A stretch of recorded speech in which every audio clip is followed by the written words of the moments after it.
Hi, I'm Jake. Welcome back to more Esports Talk, and of course, CSGO news. As per usual, all today's stories will be timestamped down below. It's going to be a crazy 2020. I'll be here to break it down for all the leagues out there in CSGO throughout the entire year, guys. This one being announced last night, no longer B-Site, now known as Flashpoint. I'm going to always try my best to be straight up and honest with all of you.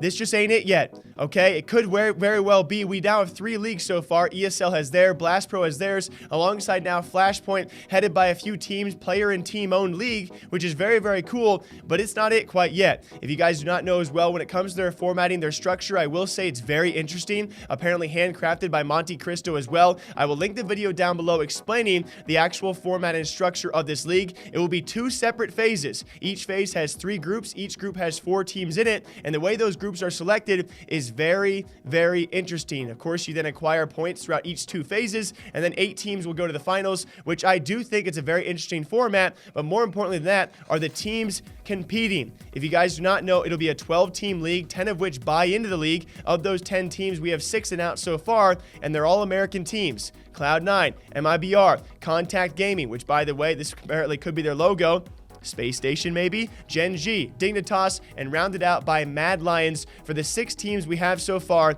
And let's not lie to each other, that is not a heavy-hitting list of teams based off current rankings, right? Compared to ESL Pro Tour, Pro League, whatever you do want to call it, whatever it will be, they have the majority of the top teams out there. No one will deny that. So when it comes time for rounding out this list, we have 10 buy-in teams. We have 2 teams that will qualify to make this 12-team league. So far, half these teams, they're all American, and none of them are really top 10 teams. That's for sure as of right now. That's got to be a big worry for now. But again, when it comes time to everything else, I'm super excited. The format, the structure, again, linked down below. I thought it was very curious. The only thing I was a bit weirded out by was the swapping of the groups, which can also be vetoed, so I don't think we'll see it too often. You guys should definitely look that through. I think the format and structure is very unique, and again, it's handcrafted by Monty, so I'm super curious how it will play out. Along with that, they're also going to be following the VAC ban rules by ESL and DreamHack, meaning, yes, all of our former VAC bans from long ago and match fixers, they can compete, so Steel and Company can also try and qualify, which I do love to hear. But when it comes down to it, we still have 3 leagues. Blast Pro is off doing their own thing. And I talked about it last episode. They are certainly growing on me. We look at the bottom, the face value of these leagues, right? ESL Pro League, we are assuming right now, they have the teams. They are scummy as heck. They might not be paying their players as well, but they have the teams. And again, that's a lot what matters when it comes to viewership. Then we have so far Flashpoint. They don't have the teams. They have the better payment structure, a unique format, and supposedly could be more ethical as well. But again, they lack the teams, right? One has the teams, one doesn't. One pays their players supposedly worse, one pays them better. One is super scummy, one hasn't really done too much wrong yet.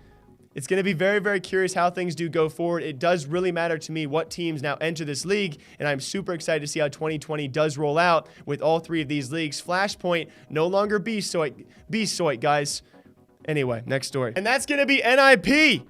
Mother of God, this is an underrated story. We rarely see 3-year contracts in esports because they usually don't work out too well. NiP is now making gigantic moves for a young talent, that being Plopski. I think I would compare this to Fnatic. They actually re-signed, I think it was Crims and JW, and then eventually later re-signed, if I do stand corrected, I apologize, guys, Brawlin, right? You sign long-term around your young guns, but a 3-year contract, that is a commitment and a half. I guess it does make sense, though, if you're going to lose a guy like Get Right, he gives back his ownership. Then you lose Forrest, he gives back his ownership, and you probably made a good chunk of change from selling a couple of those guys, especially when it comes to a guy like Forrest. Could be wrong about that, but yes, you lose those talents and you lock down your new future talent. If you want to look at it like this, you know, a few years back or many a years back, what Forrest came to be, right? He became the face alongside GTR of NiP. Now you sign down a guy like Plopski and say, hey, you're our new face. I would not be surprised if he sticks on way in the future. Ownership comes his way as well. 3 years is a long-term commitment to an NiP lineup who does look, I would say, improved ever since they've made their multiple changes over the past 6 months. And so Plopski has now signed 3 years with NiP.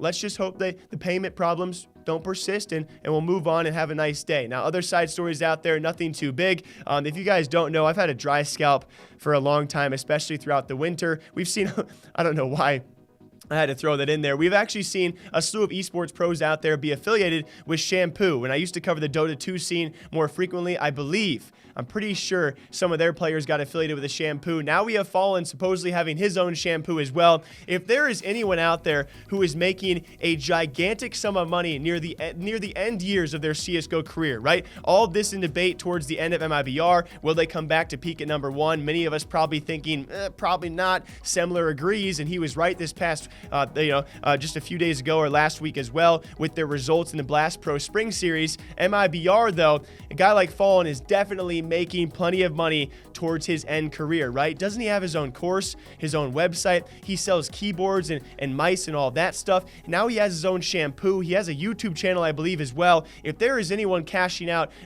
as good as this, please name it down below in the comment section, guys. This guy is selling everything. It goes to show you how much of a superstar he is over there in Brazil, and of course, a lot of places when it comes to being referred to as CSGO. I just talked for more than 60 seconds about a CSGO pro having a Shampoo. I'm sorry. I'm just super, I don't know. I'm a fragile man. It's going to be a weird time for CSGO. What do you guys think about this? Only a few short stories. I'll be back here tomorrow, though, breaking down further CSGO news, and as per usual, if you guys are esports or gaming fans, I break down all of that stuff as well. Thank you all for the support, all you CSGO viewers, you the homies. I will see you guys back here sometime soon. Take care of yourself, okay?